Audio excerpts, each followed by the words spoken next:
Okay, welcome back to members of 121 Community Church in Grapevine, Texas, and our ongoing study in Christological Perichoresis by Sahinidou, published in 2014.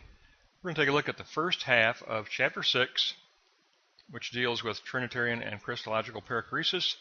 It'll be pages 165 to 189.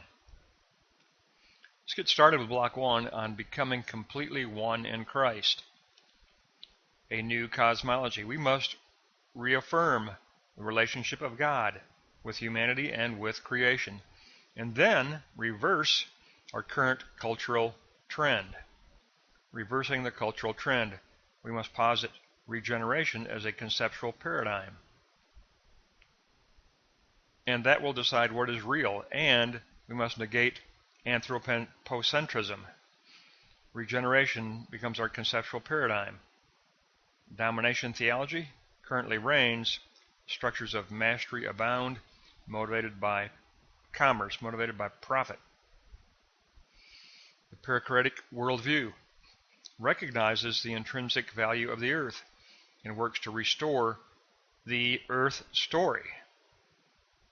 It seeks to restore the earth narrative, restoring the larger earth story by taking a wider view of creation and glorifying the Creator. God's covenant is with the entire creation. Divine covenant with the entire creation. Leviticus 25:23. The land is mine. You are sojourners with me. Leviticus 25:4-7. In the 7th year there shall be a Sabbath rest for the land. Humanity represents creation in front of God. The self as representing creation. Genesis is not anthropocentric. There is a wider ecology of creation. Justice must be posited for the broader frontiers. It must become more inclusive. The role of Christology. Christology brings together the divine wisdom, which unites humanity with the divine. The concept of perichoresis emerges. Now here we go. Christological perichoresis. Here's Sahinidou's position. Hypostatic union transcends human understanding. Christ establishes new principles of social relation when he says the last shall be first. The last shall be first. We are liberated from hierarchical relation. John 17:23, the great prayer of chapter 17 in John. I and them, and you and me, that they may become completely one. That is your perichoresis reference, okay? John chapter 17 is the perichoresis chapter in the Bible. Many verses in chapter 17 of John will be helpful for understanding perichoresis. But 17:23 for sure. I and them, and you and me, that they may become completely one.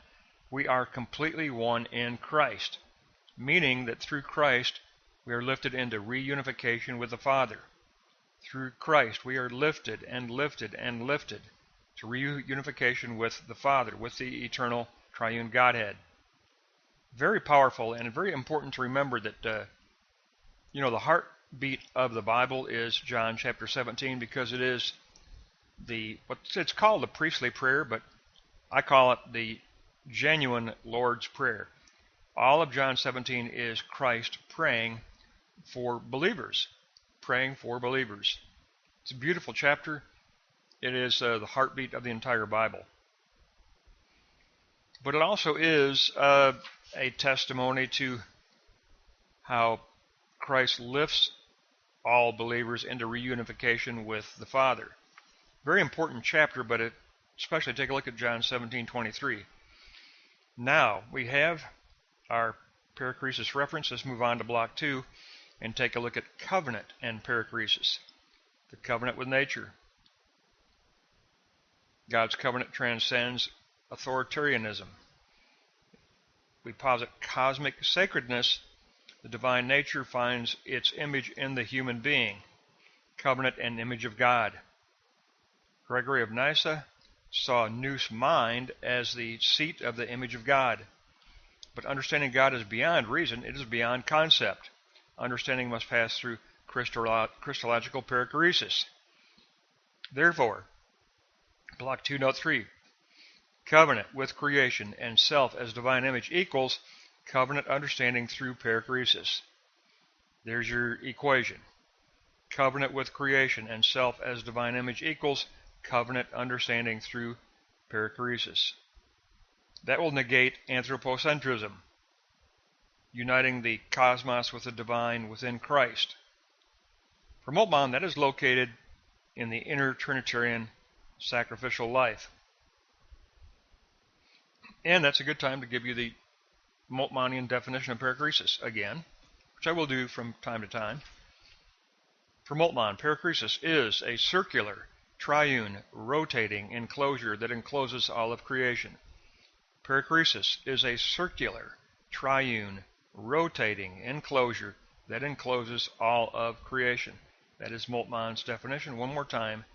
Perichoresis is a circular, triune, rotating enclosure that encloses all of creation, rotating from logos to rhema to pneuma, logos, rhema, pneuma, and then back to logos. So a good place to insert that. Now, Block 2, Note 4, examining perichoresis as communion between the human and the divine personhood. Personhood is an important concept to consider here. Between God and humanity, and creation and Christ. Christ defines a new theological anthropology. So, Block 2, Note 5, Christological theological anthropology takes place within a panentheism. We have a sense of the whole. We see the eschatological relation between the uncreated, in other words, the latent, uncreated, and the created, the potentiality and the actuality. That movement of spirit, which emerges out of the communion of the Trinity and the cosmos, the perichoresis of the triune Godhead. The communion between Trinity and cosmos. It is a liberation from bondage and decay. All of creation is included in God's recreated cosmos. Now remember, for Moltmann, the triune perichoresis is a movement from logos to the rhema, spoken word of the Son, to the incarnate pneuma spirit, and then the pneuma spirit lifts and lifts and lifts creation into restored reunification with the Father. Logos, rhema, pneuma, back to logos. Logos, rhema, pneuma, back to logos. That is Moltmann's perichoresis.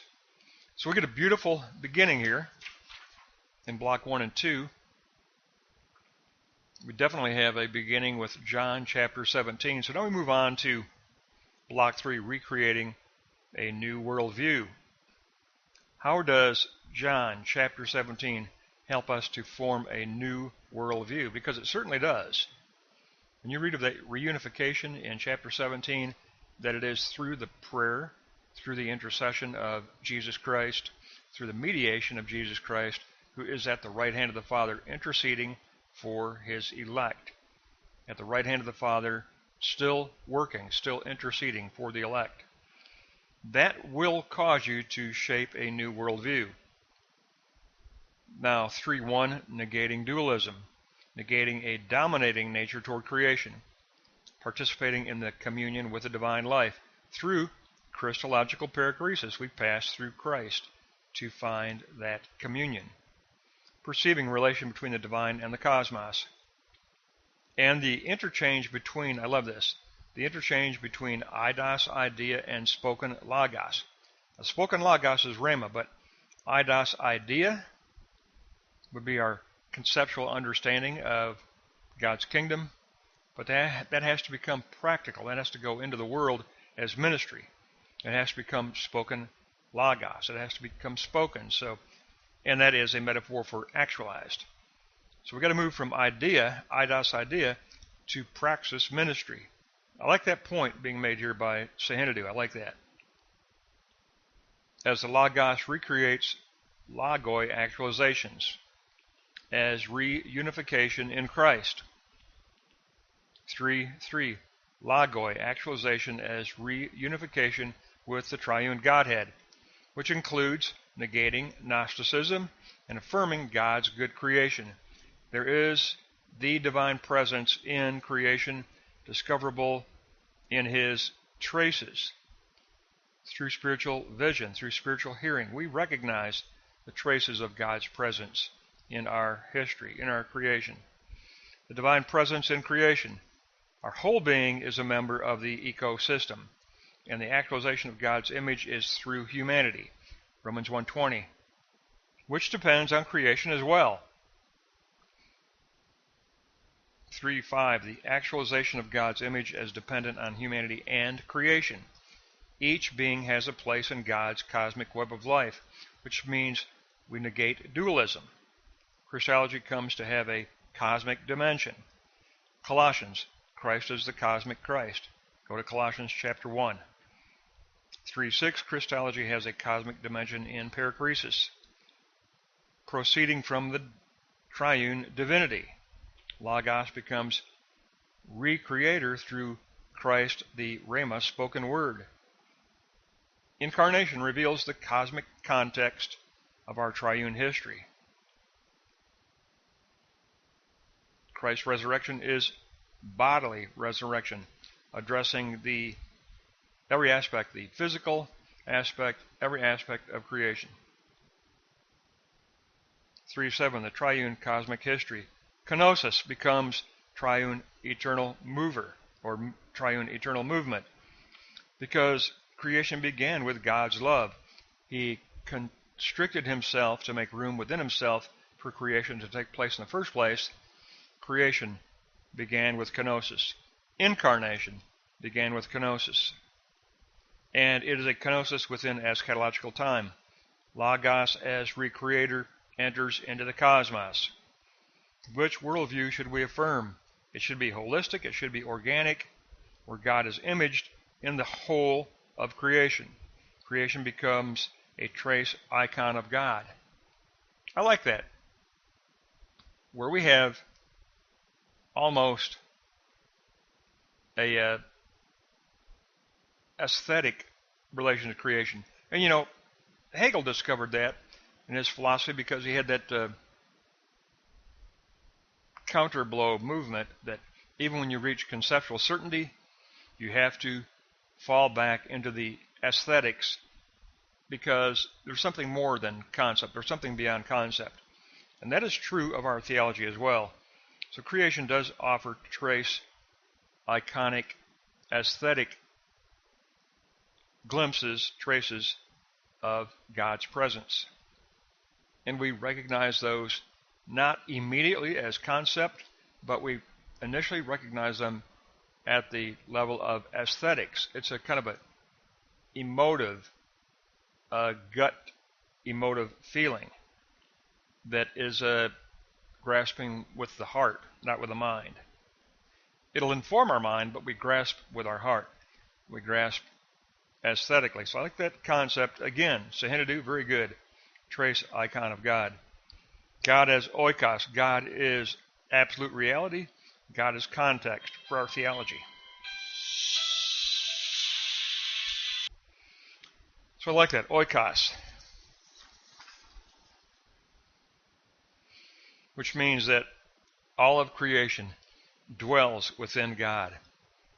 And it's the triune perichoresis of God as a family dwelling place, of a dwelling place that embraces us in agape self-giving love. We are embraced by the triune Godhead by God's agape self-giving love. It is kenosis, self-sacrificial love. That is how we are embraced. You are embraced. I am embraced by the divine as the elect through Christ, through Christological perichoresis.